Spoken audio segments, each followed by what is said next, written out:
the City Girls are officially back to music. For a while, they were on a hiatus and they just were not making any music together, but they were working on solo projects. And I kind of want to talk about the return of City Girls. Are City Girls still needed in today's music world? Does JT need to go solo? Does their music still hit the same? And what is really going on with this new album? City Girls released Raw on October 20th after a very long hiatus from the music scene. The first single they released from the actual album was Good Love. And Good Love was released around about last year, I would say. And it features Usher. And the song was pretty good. But that was the first real single we got from Raw. Raw stands for Real, ASSWHORES. And I kind of think the name is a bit, I don't know, it's not really marketable. But hey, that's besides the point. Now, the singles we have are Good Love. We have another single called Pinata, I Need a Thug, Face Down, No Bars, and we have the new single Flashy. Now, all the singles, they're okay. I wouldn't say they're bad. I'm not going to sit up here and say the singles are all bad because, you know, they have their own sound in its own way. But the more I hear City Girls, the more I don't want to hear City Girls, if that makes any sense. I feel like City Girls, they've kind of had their time. And it's not a bad thing because every artist has their time where they're shining, they're going viral, they're on top of the world, you know, and they're doing so great to the point where they don't. And it's okay to have peaks and not peaks in your career. But the music quality just isn't really hitting for me. When I listen to this album, Raw, I don't really have a real perception of what this album should be about.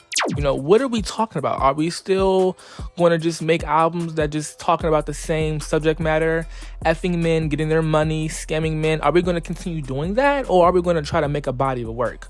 I feel like Raw is just a lot of songs that were slapped together. And that's not always a bad thing.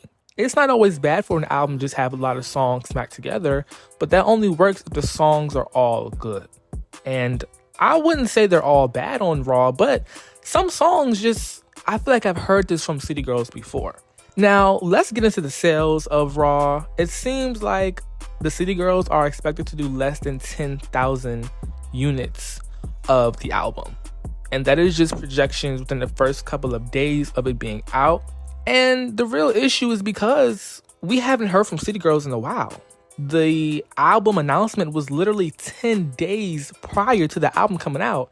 And unless you are Beyonce, Drake, or any other big artist, you can't do that. City Girls don't have that credibility to do surprise drops of albums or surprise announcements for any projects. They have to announce their stuff months in advance just to be able to get people excited for it because they're not that big of a group anymore. I mean, they used to be popping back in like 2018, 2019, but for some reason, that's not the case anymore.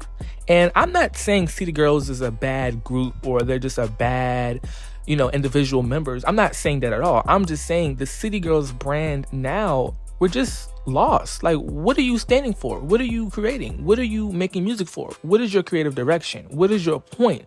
You know, we as fans are disconnected from the City Girls experience. We don't know what their purpose is anymore.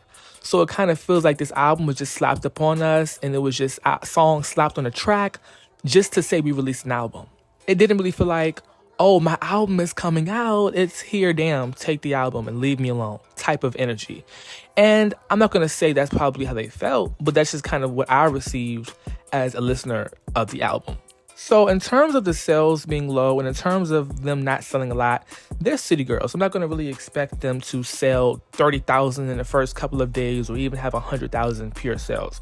They're City Girls. They're not really known to be getting pure sales or crazy numbers on their albums. Their music is you play it in the club, you play it while you're getting ready, you play it for TikTok, you're making a TikTok video, and that's fine. So I'm not going to be too harsh on them because their album didn't sell a certain amount.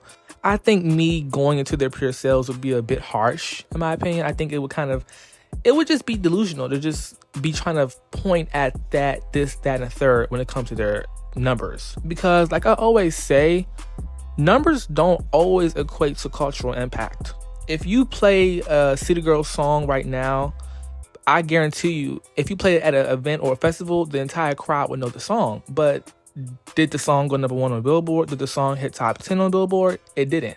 that's because their numbers don't always equate to the cultural impact. So like I said, I'm not going to be really judging them on their sales. I also kind of want to get into why I feel like the City Girls need to split. I genuinely don't think that Carisha cares about rap.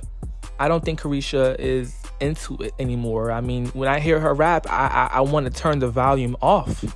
And I think that Carisha never really wanted to be a rapper. I think that Carisha just kind of goes with the wind. I don't really think that she had a big plan to be this massive group member of a rap group. I don't think that's what she wanted to be. While on the other hand, JT seems to really care about this. JT is putting out solo music. She's doing releases for it, and she's actually taking it very, very seriously. And JT talks about music more than Carisha does. Carisha doesn't talk about nothing at all when it comes to music. She's online on Carisha Please, talking about freaky topics, talking about Diddy, talking about what's the freakiest thing you've done. Yeah, questions like that. And she doesn't care about the music, and it shows, and it's very obvious. And there's nothing wrong with not caring about the music, because there are so many other things to do in the entertainment business, such as movies, TVs, talk shows, reality TV, social media. It's just so many things you can do. So I can't bash her for not being in love with music anymore. But when you do something and we can just tell this is not where your heart is at right now, it shows. It really does show. And that's why I really think that the JT rumors of her going solo, I'm really glad that that's what's going on. There are a lot of reports of her going solo. She has her own EP coming out, so I'm pretty sure that would be great.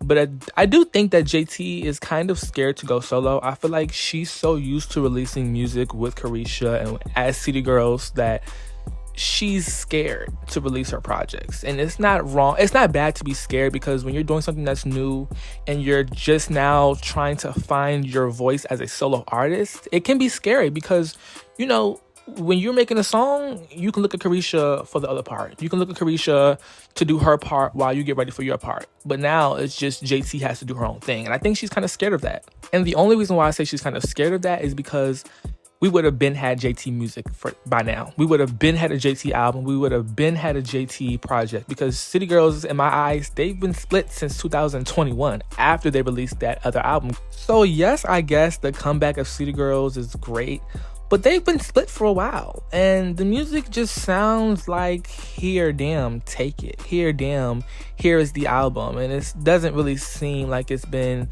properly promoted. Where are the billboards? Where are the signs on the streets for the album? Where are the big budget promotion? We don't have that with City Girls. And it just seems like City Girls is being set up to be scrapped, and it's being set up to be something in the past. And it just seems like they're going to be setting up JT to do her solo career while Young Miami is doing her talk show or whatever else she wants to do. But in my opinion, the Raw album, it's okay. It's not bad, but I would kind of expect something a bit more from them.